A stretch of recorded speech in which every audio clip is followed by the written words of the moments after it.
Hello everyone, good morning, good evening, good afternoon. जब जो मुझे सुनेगा उसके अकॉर्डिंग पी आई एल में क्या आया है? पी आई एल में आया अब फाइनली आईसीआई को ऐसा लगता है दे शुड री असेस द सिचुएशन। उन्हें अब सिचुएशन को देखना होगा। अभी तक ऐसा था कि सिचुएशन समझ नहीं आ पाई आईसीआई को कि एग्ज़ाम कंडक्ट कर सकते हैं नहीं कर सकते हैं। तो हम थोड़े से पॉइंट्स बता देते हैं। चलो मान लेते हैं आप 10 जुलाई को, देखो हियरिंग हो गई, अब 10 जुलाई एडजॉर्नमेंट मांगा है आईसीआई ने, राइट। 10 जुलाई को हमारी आईसीआई आती है और आईसीआई बोलती है कि हाँ एग्ज़ाम कर रहे हैं। सबसे पहले एज ए स्टूडेंट आप पूछो उनसे, आप 10 जुलाई को हमें बता रहे हो एग्ज़ाम होने वाले हैं, बढ़िया, बहुत अच्छे, बहुत सारे बच्चे, हम खुश भी हो जाएंगे क्योंकि मेहनत भी बहुत की है। पहली चीज़, the first and the foremost thing, अब आपने हमें बताया 10 जुलाई को, एडमिट कार्ड कहाँ है? एकदम से आप क्या 10 जुलाई को अपेयर होंगे और एडमिट कार्ड लेके आ जाएंगे? एटलीस्ट हम ज़्यादा नहीं, हम मानते हैं हमारी सुपर फास्ट है आईसीआई, 15 जुलाई को एडमिट कार्ड हमें दे देगी। बहुत अच्छे, बहुत अच्छे, 15 जुलाई को एडमिट कार्ड आ रहे हैं हमारे पास, एग्ज़ाम होने वाली है ये। पर अब एक चीज़ बताइए, 15 जुलाई को एडमिट कार्ड आया, बच्चे को पता चला, उसने सेंटर जहाँ जहाँ चेंज किए हैं, अब उससे पता चलता है कि एग्जैक्टली इस सेंटर के पास उसका मतलब क्या आया है, एग्ज़ाम सेंटर इस जगह पे आया है, इन जहाँ पे भी आप भर रहे हो। क्योंकि अगर आपने चेंज भी किया है तो ये ज़रूरी नहीं है जिस जोन में आप चाहते थे आपका सेंटर हो वहीं पे मिलेगा। तो अब पता चलता है हमें, क्या पता चलता है हमें? पता चलता है कि चलो हमें मिल तो गया, उस जगह सेंटर वगैरह मिल चुका है। अरे लेकिन दिक्कत ये है कि ट्रेन्स तो चल ही नहीं रही, बच्चा ट्रैवल कैसे करेगा? और जहाँ तक है कि हर कोई इतना मतलब फिनेंशियली नहीं है स्ट्रॉन्ग कि 30-40,000 अभी तो है बिल्कुल, प्राइवेट टैक्सी मुँह मांगी कीमत मांग रही है, 25,000, 20,000, 30,000 ऐसे चल रहा है। तो इसका मतलब अगर मुझे जाना है तो कम से कम मुझे ट्रैवलिंग के लिए 30,000 चाहिए। मैं एक मिनिमम ले रही हूँ थोड़ा सा, 30,000 में जाने का। फिर रिश्ते, जैसा मैंने बताया था, हर कहीं तो रिलेशन वाले बैठे नहीं है जो बोलेंगे भाई आओ तुम रेड जोन से हमारे घर रहो, एग्ज़ाम दो और फिर जाओ। ऐसा तो हर जगह होने वाला नहीं है।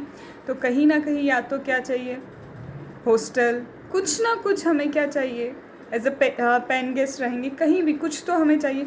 उसका हम मान लेते हैं अभी 10,000, ज़्यादा नहीं 10,000 मानते, 40,000 वो हो गया। देन उसके बाद खाना पीना सबका अरेंजमेंट, मतलब एग्ज़ाम लिटरली 15 दिन बाद हमारी एग्ज़ाम है, इधर हम ये सब भी अरेंज करेंगे, ट्रैवल भी करेंगे, स्टेट परमिशन भी लेंगे, सब कुछ लेंगे। आप एक चीज़ समझ रहे हो, ऑफिशियली सिर्फ क्या डिक्लेयर करना बचा है? वो बोल रहे कि हम अब किससे, सेंटर से पूछते हैं, समझते हैं कि क्या एक्चुअल में एग्ज़ाम हो पाएगी या नहीं। अरे पूछने की ज़रूरत ही क्या है? एक चीज़ है, ये एक वीक में क्या आने वाला है आप समझ रहे हो कि कितनी एग्ज़ाम हो सकती है कितनी नहीं हो सकती। पॉसिबिलिटी का है, एडमिट कार्ड ही नहीं दे पा रहे हो तो बच्चा ट्रैवलिंग क्या 14 दिन के अंदर ट्रैवलिंग भी कर लेगा, वो होम क्वारंटीन भी हो जाएगा, ट्रैवल करने के बाद उसको स्टेट का परमिशन भी अलग अलग जगह से जहाँ से उसे जाना है वो ले लेगा, सब कुछ हो जाएगा। I don't think so, I really don't think so. कहाँ से होगा मुझे बताओ।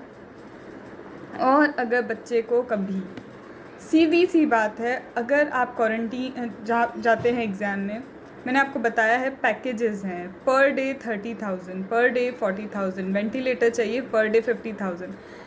इतना तो आपको समझना है। In case you get infected और इन्फेक्शन का लेवल थोड़ा ज़्यादा हो गया, प्राइवेट में एडमिट होना बन गया आपका, तो एक चीज़ तो ये है, you have to keep with you 5 to 7 lakh at least. नहीं यकीन होता तो मेरा जो स्टडी मेड ईजी है वहाँ पे मैंने ये स्टोरी में डाला भी था, पैकेज लिटरली मैंने डाले हैं, मैक्स हॉस्पिटल का पैकेज डाला है अभी तो। और ज़रूरी नहीं है गवर्नमेंट हॉस्पिटल में हर जगह फैसिलिटी इतनी अच्छी हो, क्योंकि नंबर ऑफ़ केस इतने बढ़ रहे हैं कि संभाले नहीं संभल रही अब चीज़ें, और अभी वो और बढ़ेंगी ही बढ़ेंगी।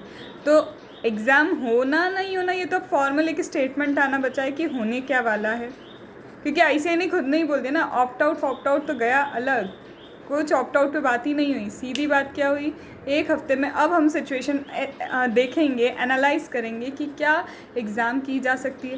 भाई महाराष्ट्र ने मना कर दिया है, ठीक है, दिल्ली की हालत ख़राब है, बचा तमिलनाडु, उसमें भी 31 जुलाई तक जाना है। मुंबई है, महाराष्ट्र, ये जो बड़ी बड़ी जगह हैं जहाँ पे ऑलमोस्ट बहुत सारे स्टूडेंट्स होते हैं सीए के, वो तो है ही नहीं, वो तो वहाँ से दे नहीं पाएंगे। तुम रेड जोन से ग्रीन जोन में लोगों को ट्रैवल करवा रहे हो। रेड जोन से ये बच्चे क्यों चेंज कर रहे हैं अपना सेंटर? क्योंकि वो रेड जोन में, रेड जोन से वो ग्रीन जोन जाएंगे एग्ज़ाम देने के लिए, खुद ही ट्रैवलिंग करवा रहे हो। अगर बच्चे में बच्चा क्या कोई भी एसिम्टोमेटिक है तो ऑटोमेटिकली क्या होगा, उसके सिम्टम्स नहीं दिखेंगे, वो दूसरे को स्प्रेड करेगा। तो ओवरऑल सिचुएशन अगर देखी जाए, नो नो नो, ये नहीं होगा, ठीक है। अब पॉसिबिलिटी वही हो सकती है थोड़ा सा और पोस्टपोन, वो हो सकता है कि सितंबर में पोस्टपोन कर दे या फिर फाइनली आप नवंबर दे रहे हैं। अब इस सिचुएशन में करना क्या है, बहुत अच्छे से समझो। अगर इन केस एक सिंगल परसेंट भी ले लो, मैं तो बहुत सिंगल परसेंट बोल रही हूँ, अगर एग्ज़ाम होगी, एग्ज़ाम देने के बाद भी इतना याद रखो कि पास हो भी जाओगे तो इकोनॉमी की कंडीशन इतनी ख़राब है कि अनटिल एंड अनलेस बहुत एक्स्ट्रा ऑर्डिनरी आपका माइंड नहीं हो या फिर बहुत अच्छा लक फैक्टर अभी नहीं आ जाए, तो एग्ज़ाम के बाद जॉब एकदम से तो नहीं मिल जाएगी। सितंबर तक रिज़ल्ट आएगा, मैं ऑलरेडी बता चुकी हूँ ये, तो सितंबर तक रिज़ल्ट आएगा। सितंबर में रिज़ल्ट आ रहा है, अक्टूबर और नवंबर में फिर एग्ज़ाम। 1-1.5-2 महीने के लिए ये इतनी बड़ी रिस्क लेने का क्या लॉजिक बनता है? आई डोंट नो, कोई लॉजिक नहीं बनता। दूसरी चीज़ मैंने यही कही थी, आईसीआई का ये स्ट्रेटेजिक व्यू था, एक स्ट्रेटेजिक स्टेप था जिसमें उसे देखना था कितने बच्चे ऑप्ट आउट करेंगे। देख लिया कि बच्चे चाह के भी, इच्छा है कि हम ऑप्ट आउट करें, लेकिन अगर एग्ज़ाम हो रही है तो कोई भी ऑप्ट आउट नहीं करेगा, बहुत सारे नहीं करेंगे। कुछ लोगों पे प्रेशर होता है, कुछ लोगों पे इमोशनल कहीं ना कहीं डिसीजन होते हैं कि हम ऑलरेडी पीछे चले। बहुत सारे लोगों की अलग अलग कहानी है जो चाह के भी सीए नहीं बन पा रहे हैं, दे हैव कैपेबिलिटी लेकिन नहीं बन पा रहे हैं, कुछ ना कुछ चल रहा है। तो वो ऐसा है कि हम तो करेंगे क्योंकि हम अटेम्प्ट वेस्ट नहीं कर सकते, क्योंकि ऑलरेडी सर्कमस्टेंस ऐसे रहे हैं कि अटेम्प्ट वेस्ट हो चुका है। तो बहुत सारी चीज़ें, लेकिन एक चीज़, हेल्थ इज़ वेल्थ। अगर तुम्हें मैं बता दूँ, बहुत सारे केसेस सुन लो, कहीं भी घर में बैठे बैठे इन्फेक्ट हो रहे हैं। यही कह सकते हैं कि इन्फेक्शन तो कहीं भी हो सकता है, कहीं भी हो सकता है, घर में बैठे बैठे भी हो रहा है, बाहर निकल के भी हो रहा है। तो थोड़ा सा समझो। वैक्सीन मुझे नहीं पता ये अभी कितनी सक्सेसफुल होगी, निकली है, थोड़ा सा पेशेंस रखो और अपने आप को नॉलेज वाइज बहुत अपडेट करो। एक ग्रुप पे हो, अभी के अभी फोकस कर सकते हो। अभी तुम्हें क्या करना है, आईसीए ने 10 जुलाई तक बोला है, 10 जुलाई तक जो ग्रुप पढ़ रहे थे वो पढ़ो, उसको स्ट्रॉन्ग कर लो। ऐसा समझो कि ये 10 जुलाई जो है, अगर तुम्हारा 80% प्रिपरेशन हुआ है, 50 हुआ है, 40 हुआ है, 30 हुआ है, 30, ये तो बहुत ही रेयर हो गया कि 30% हुआ है अब तक एग्ज़ाम के टाइम, ऐसा नहीं होगा। तो तुम्हारा जितना भी अभी प्रिपरेशन हुआ है 10 जुलाई तक, उसे एकदम स्ट्रॉन्ग कर लो, बहुत स्ट्रॉन्ग कर लो। टाइम कम है, आई नो, सिर्फ अब आज 2 जुलाई है, 10 जुलाई आने में बहुत ज़्यादा टाइम नहीं, बट दिन रात एक कर दो। मैं बिल्कुल बोल रही हूँ, दिन रात एक कर दो कि एग्ज़ाम होने वाले ऐसा करके 10 जुलाई को समझो कि कम से कम मेरा जो भी सब्जेक्ट है आपका पेंडिंग चल रहा है, या फिर जो ग्रुप में कुछ चीज़ें पेंडिंग चल रही है, 10 जुलाई तक फिनिश अप करना है। क्योंकि जैसे ही ये एक ह्यूमन टेंडेंसी है, जैसे ही क्या होगा, ऐसा आ जाएगा ना कि फाइनली एग्ज़ाम्स नहीं हो रहे, तो आप जाने वाले हैं आपके कंफर्ट जोन में। आप कहाँ चले जाएंगे? आपके कंफर्ट जोन में। और नहीं, ये बात भूल मत जाना, ऐसा नहीं है एग्ज़ाम कैंसिल हुई है, एग्ज़ाम कैंसिल हुए पर ऐसा नहीं है कि एग्ज़ाम होने ही नहीं वाले। ज़रूरी नहीं, देखो अभी नवंबर की भी सिचुएशन कुछ ज़्यादा ठीक नहीं रहने वाली है, अनलेस एंड अनटिल कि वैक्सीन सक्सेसफुल हो जाए। तो अभी सिचुएशन कुछ नहीं कह सकते। तो तुम्हें सिर्फ इतना करना है कि जो भी पढ़ रहे हो उसमें इतना अच्छा परफेक्शन लाना है कि all the number of students November attempt में, या फिर नवंबर होता है ठीक है, नहीं होता भगवान करे हो जाए, क्योंकि अब नहीं, बहुत सारी चीज़ें अफेक्ट हो रही है।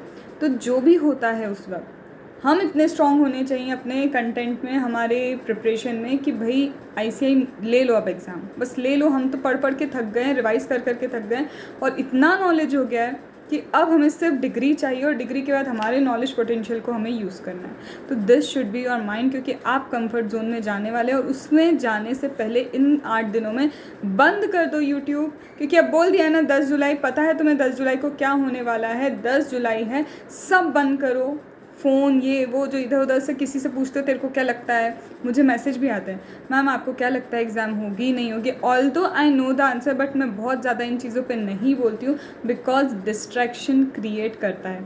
और मैं हमेशा ये बोलती हूँ कि मेरे बोलने से कुछ नहीं होना है, ICI का लास्ट कॉल रहेगा। जो सोचना है ICI को करना है, चाहे कितने भी फैकल्टी मिलके कुछ भी कर लें, एक स्टैंड तो ICI को लेना। और हम ऑलरेडी जानते थे कि अभी जितना भी चल रहा है, मैंने आपको कहा था ये नंबरिंग काउंट करने के लिए है कि कितने बच्चे ऑप्ट आउट करेंगे, कितने बच्चे ऑप्ट आउट करेंगे। तो यहाँ पे उन्हें समझ में आ गया है ज़्यादा बच्चे ऑप्ट आउट नहीं कर रहे हैं, नंबर ऑफ़ सेंटर्स कम हैं, तो कहीं ना कहीं देखते हैं अब ICI कितना पॉसिबल वे निकाल पाता है। बट आप एक चीज़, हेल्थ इज़ वेल्थ याद रखो, एग्ज़ाम होना बहुत मुश्किल है क्योंकि अभी एडमिट कार्ड ये वो कुछ भी नहीं बने हैं, अभी तक आए नहीं है।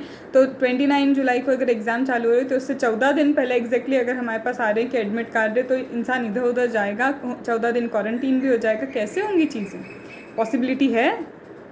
उसके बाद भी ट्रेन वगैरह क्या है 12 अगस्त तक बंद है, बसेस बंद हैं, तो कहाँ से बच्चा ट्रैवल करके आएगा। ठीक है, तो यहाँ पे इतना ही बोलना था, अच्छे से पढ़ो बस, और 10 जुलाई तक तो अपने को झोंक दो कि अरे ख़त्म करना है ये। कंफर्ट जोन में खुद को मत आने देना, एक बार कंफर्ट जोन में आए तो लिंक ब्रेक हो जाएगी, और एक बार लिंक ब्रेक हुई तो ये हर CA स्टूडेंट जानता है कि लिंक बनाना कितना मुश्किल है। ठीक है, चलो। और रही बात AMA की लेक्चर्स की, तो AMA के टिल 50 तक मेरा अभी मैं रिकॉर्ड कर पाई हूँ। रात को आपको क्या मिल जाएगा, 50 या 55 तक के जो क्वेश्चंस के वीडियो हैं वो आपको मिल जाएंगे। तो यहाँ पे आई थिंक अगर रात को 50 तक भी आपको मिलते, नियर अबाउट 10 बजे के करीब ही आपको मिलेंगे ये वीडियोस, 10-11 बजे तक मिलेंगे। तो हमारा कितने बचते हैं, सिर्फ 27 क्वेश्चंस लेफ़्ट आउट रहते हैं, जिसमें से कुछ ऐसे हैं रिपीटेड मतलब एग्जैक्टली सेम फिगर्स के साथ दिए हैं। तो मैं मान के फिर भी चलती हूँ कि 2-3 आपके होमवर्क जाएंगे, तो 25 क्वेश्चन मैं ले लेती हूँ, 25 क्वेश्चन और बचे हैं, तो मतलब हम 2 दिन या 3 दिन में इसे कवर अप कर लेंगे। तो चैप्टर नंबर 2 2-3 दिन में कवर अप होने के बाद हम बहुत तसल्ली से एक रेगुलर क्लास की तरह हम करेंगे स्टैंडर्ड कॉस्टिंग में। सबसे पहले स्टैंडर्ड कॉस्टिंग का पूरा आपको क्या समझाऊंगी, कॉन्सेप्ट क्या होता है, फिर कॉन्सेप्ट के बाद हम PM के सारे क्वेश्चन सॉल्व करेंगे। It will take near about 50 questions है उसमें, तो आप समझ लो कि अगर मैं रोज़ 5 क्वेश्चंस ही देने का टारगेट करूँगी, और तब तक पता भी चल जाएगा हमें कि फाइनली एग्ज़ाम का ICI को समझ में आ गया, एनालिसिस हो गया ICI का, तो ICI 10 को बता भी देगी कि क्या होने वाला है। तो हम लोग यही करेंगे। अभी 5 तारीख तक, आई गेस आज 3 है ना, तो 3 दिन मतलब 5 तक हमारा चैप्टर 2 ख़त्म होता है।